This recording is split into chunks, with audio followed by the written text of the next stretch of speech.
আজকে আপনাদের কাছে খুব খারাপ মানুষ, এই কারণে খারাপ মানুষ আপনাদের জন্য আমি সম্মান বয়ে আনতে পারি নাই।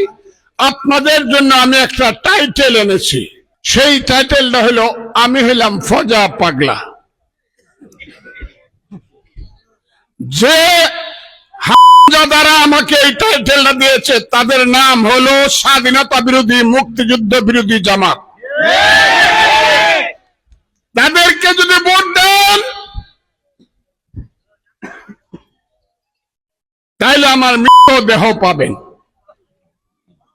তাদেরকে ভোট দিবেন আপনারা? দিবেন? আমি ইচ্ছা করলে অনেক কিছু করতে পারি। কালকেও আমাকে অন্তত 100 বকা দেওয়া হয়েছে।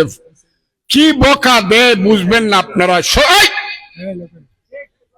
কি বকা দেয় সহ্য করা যায় না।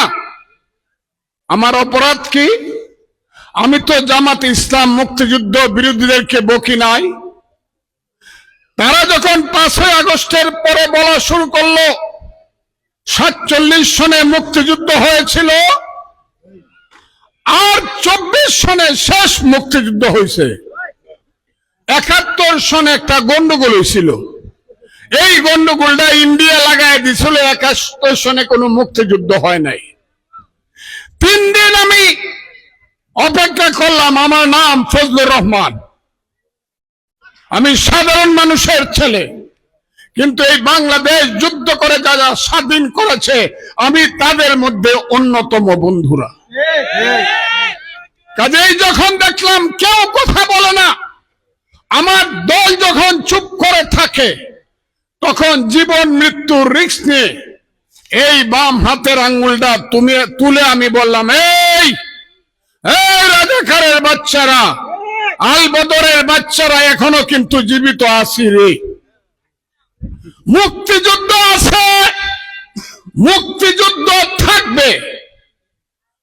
তোমরা যদি মুক্তিযুদ্ধকে শেষ করে দিতে চাও, তোমাদের সঙ্গে আরেকটা রাজনৈতিক যুদ্ধ আমাদের হবে। হ্যাঁ, বাপ দাদার নাম নাই, সানমরলের বিয়াই, হ্যাঁ, সাল নাই কুত্তার বাগানাম। কয়েকটা অস্ত্র শস্ত্র চুরি ডাকাতি করেছ 5ই আগস্টে কেন্দ্রিক, মনে করছো অস্ত্র দিয়া ফজলুর রহমানদেরকে হত্যা করলেই মুক্তিযুদ্ধ শেষ হয়ে যাবে? না, যতদিন আমার রক্ত থাকবে, যতদিন আমার পরবর্তী প্রজন্মের রক্ত থাকবে, আমার পরবর্তী প্রজন্ম থাকবে, যতদিন এই বাংলায় চন্দ্র সূর্য উঠবে, যতদিন এই বাংলায় পদ্মা মেঘনা যমুনা বয়ে যাবে, ততদিন এই দেশে কেউ মুক্তিযুদ্ধকে ধ্বংস করতে পারবে না।